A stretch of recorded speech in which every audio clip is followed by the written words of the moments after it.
separate and make way for wisdom. Never come together, because if you did, it would dismiss the trademark of your main identifier.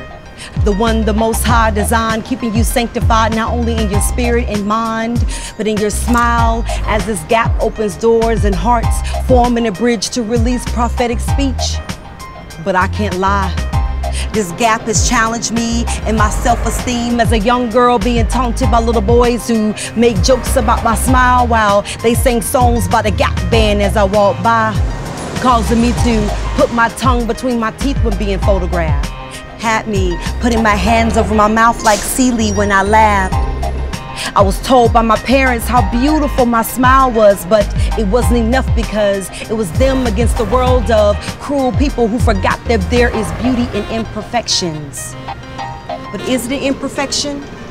I found out later in life that what some see as a flaw is fallacy, as I break the fangs of the wicked and snatch the souls of victims from their teeth, using my GAP, God and poetry.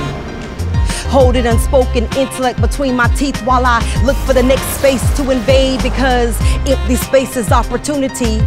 So while you focusing on my gap, I will be forming a gap in your closed mind, making room for knowledge, wisdom, and understanding, because I don't want no more people to perish as my words form the missing capacitator, trying to send spiritual insight to the resistor. As God, the source, rekindles divine continuity, your circuit is now complete.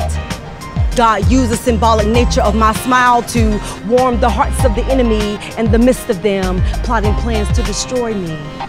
God, help me to close the racial gap, the poverty gap, the religion gap, the social gap, the communication gap, so that we can bring understanding between man and woman back. All of this from a gap.